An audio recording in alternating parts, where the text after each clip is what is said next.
In this presentation, I'll be giving a brief introduction to a remarkable Guqin handbook, 西麓堂琴统, which was completed about 500 years ago during the early Ming Dynasty. A Guqin handbook or 琴谱 is a music score and a kind of manual that not only records ancient Guqin melodies and finger techniques, but also often includes essays or prefaces, where the compiler shares their thoughts on philosophy, aesthetics, and the ideas behind the music. I'll also discuss its opening essay written by Táng and explore the compiler Wāng's vision as reflected in Táng preface. Before I get started, I just want to mention that I'll be using pinyin with tone marks when I refer to 西麓堂琴统 and Chinese names. Since Chinese is a tonal language, the tones really help bilingual listeners and readers, whether you speak Chinese or English, catch the right pronunciation and avoid mix-ups. In this talk, I'll focus on Táng preface to 西麓堂琴统 by looking closely at this text. I hope to uncover Wāng's vision for preserving and passing on Qing music and its philosophy. Wāng was a Guqin scholar whose exact birth and death years are unknown, though it's believed he was born around 1476. His style name was Shi Rui, and his courtesy name was Yunlan Shanren, the recluse of cloud and mountain mist. Wāng was from Xishan in She County, part of Huizhou Prefecture, a place that corresponds to present-day She County in Anhui Province. He named his personal library 西麓堂, meaning Western Foothill Hall, and titled his Guqin handbook 西麓堂琴统. The choice of this title reflects his inspiration from the 风俗通义, the comprehensive meaning of customs and mores, specifically the chapter on music, a text written during the Eastern Han Dynasty by Yin Shao. This connection is especially clear in Wāng's own writings, particularly in the 绪论 and 追古 chapters of 西麓堂琴统. In 风俗通义, it says, the elegant qing is the unifying essence of music, existing alongside the 8 tones. Yet, among all instruments, the qing is the one most intimately associated with a noble person, always kept close and never separated from their side. In this context, the character tong carries the meaning of in total, as a whole, or comprehensively. The very first preface to this handbook was written by Táng, born in 1469, a fellow native of Wāng's hometown. Táng passed the imperial examinations in 1514 and was appointed as a Hanling Academy scholar, where he was responsible for compiling and editing historical and literary works. He was once sent as an envoy to Korea and was bestowed first-rank attire. In the Ming Dynasty, civil officials of the first rank wore red robes with a crane pattern on the breastplate. This image is for illustrative purpose only, not of Táng himself. Studying the essays in 西麓堂琴统, including Táng preface, presents considerable challenges for several reasons. The text wasn't printed or written in the regular easy-to-read standard script we see today. Instead, it was handwritten in semi-cursive and cursive styles. Some characters are pretty hard to recognize, especially when the handwriting isn't very clear, so I often have to double-check using the standard cursive script character dictionary, 标准草书字典 to figure out exactly which characters are being used. Second, the text lacks punctuation, which means the reader must carefully determine where to pause and how to divide the sentences. Third, the text uses a lot of old-fashioned grammar and words you hardly ever see today, which makes it especially hard to understand. And finally, as many of you probably know, a single Chinese character can carry lots of different meanings depending on the context. This usually involves consulting Cihai, which is a comprehensive dictionary and encyclopedia, along with other references to accurately understand the meaning of words and sentences. If there are any shortcomings in my interpretation, I sincerely welcome feedback and guidance from those more knowledgeable. In order to better understand the text, I rewrote it here in standard Kaishu style with punctuation. Now I will highlight a few key phrases from Tang Gao's Preface that reveal aspects of Wang Zhi's character and circumstances. Regarding this paragraph, you can see it contains a critique of modern life that could have been written today. From the very opening, Tang Gao points out that Wang Zhi is someone who does not chase after worldly trends, but remains self-disciplined and steadfast, a person who stays true to his path and upholds the idea of Fu Li, the Confucian principle of returning to ritual and ethical order. Wang Zhi, from a young age, was dedicated to studying Confucian principles. This reflects his deep respect for tradition and intellectual pursuits. It's possible that he did not pass the imperial exam, or for reasons unknown, he chose to leave his hometown and venture into unfamiliar regions. Despite his ambition and perhaps even having a sum of money, he faced significant practical challenges, including poor financial management and difficulty affording his daily meals. He might have spent all his money on books, to the point where he couldn't cover even the most basic necessities of life. Wang Zhi's desire to awaken those deaf and blind to reason demonstrates his strong sense of responsibility to educate others and guide them toward the ideals of antiquity. The last two characters here, Biao Lu, refers to a well-balanced, harmonious society in ancient times. The phrase originates from Zhuangzi, Heaven and Earth, 治治之事不上贤，不使能，上如标枝，名如野鹿。Biao refers to the tip of a tree, symbolizing rulers of ancient times who governed with tranquility and non-action. Lu, or wild deer, represents the people living freely and in harmony. I believe this is the most important part of the preface that reveals Wang Zhi's thoughts. The word 约 here likely represents something Wang Zhi himself said. He states, 土行再见，不登青黄，仍似正位，不夸失强。This is contrasted with the following sentence, 逆正位而废韶户，媚也，陷于兔而全蹄，亡也。Here the meaning is, worthy ancient models are presented, yet no green seedlings sprout, nor does ripened grain appear, symbolizing unfulfilled virtue or scarcity. The virtuous queens Ren and Si hold their rightful positions without favoring beauties like Xi and Mao Qiang. Ren Si refers jointly to Tai Ren, the mother of King Wen of Zhou, and Tai Si, the mother of King Wu of Zhou, symbolizing orthodoxy. Shi Qiang refers to both Xi and Mao Qiang, famed beauties of the spring and autumn period, symbolizing worldly desires.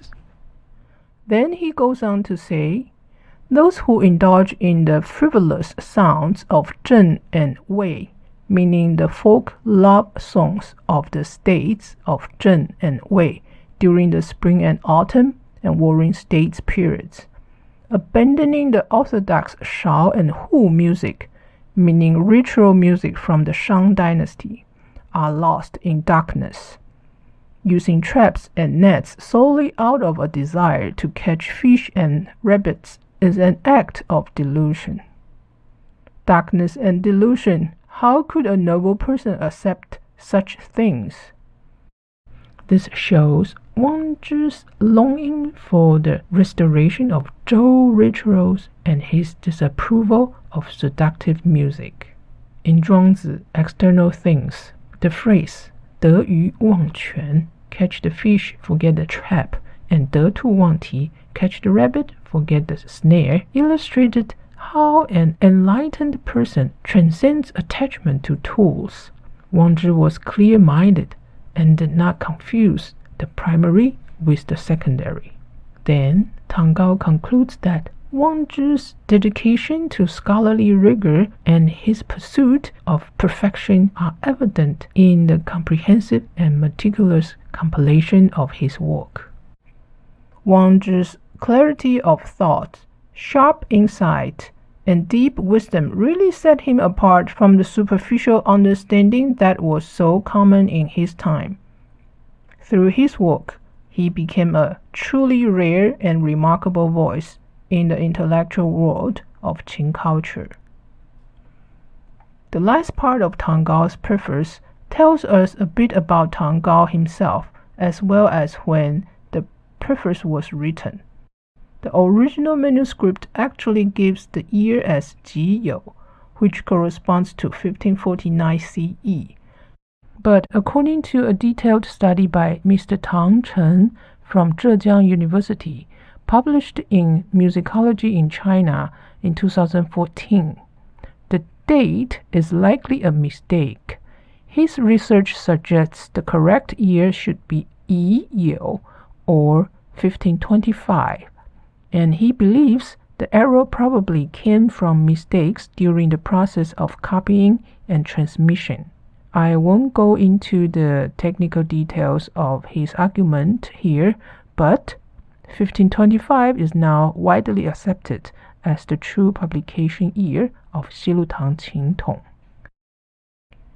When we study ancient works, there's one issue that often gets overlooked, and that is sometimes a passage can be interpreted very differently simply because of how the author's handwriting is read.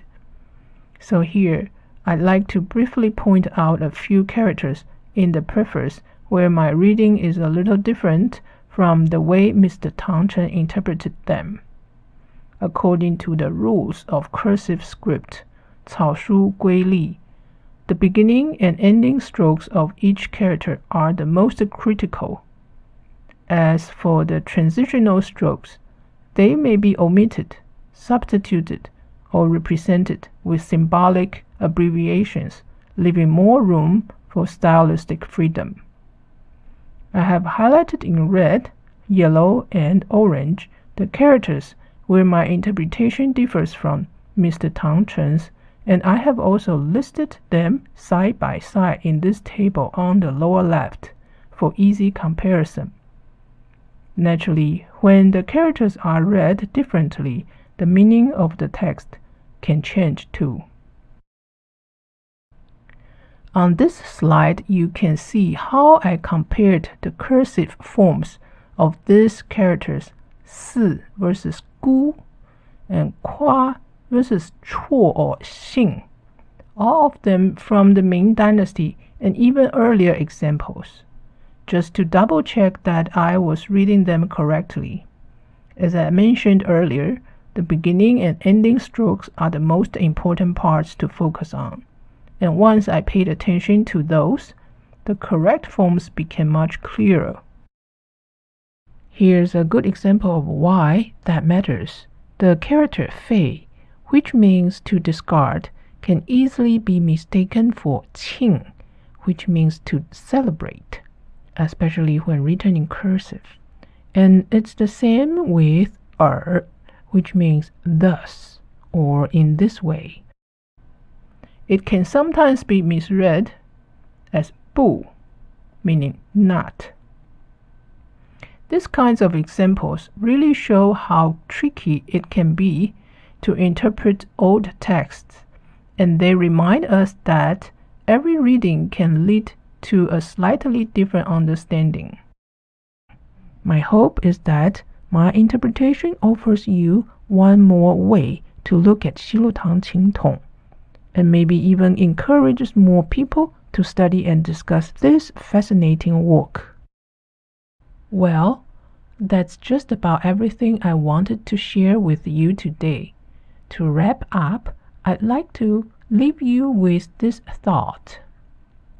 In his preface, Táng describes Wāng as a steadfast and disciplined scholar, someone who stood firm against the shallow trends of his time. Rooted in ancient values, he endured hardship, stayed true to his pursuit of knowledge, and dedicated himself to guiding others toward the virtue of the qin. His life's work is really a beautiful example of how classical ideals can stand the rest of time. And before I finish, I want to share one last detail. Based on Mr. Tang Chen's research, Wāng was likely born around 1476. So, for the final slide, I choose a painting by the Ming Dynasty artist Wen Zhenming. Wen Zhenming was born in 1470, which actually makes him just a year younger than Táng, and part of the same generation as both Wāng and Táng. The painting is called Pine Valley and Lofty Reclusion, 松或高一图. It shows two figures sitting quietly under tall pine trees. There's a qin placed nearby, but they're not playing it. Instead, they're just listening to the soft sound of a flowing spring and enjoying a peaceful conversation. This quiet, relaxed scene really reflects the kind of world Wāng describes in his 绪论when he talks about 琴道, the way of the qin. That, of course, is a whole topic in itself, so I'll save it for another day. Now I would like to play a qin piece from 西陆堂琴统 titled Cai Zhen You, which can be translated as Exploring the True or Roaming in Search of Truth. I hope you enjoyed this beautiful qin piece from the Ming Dynasty. Thank you.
拜。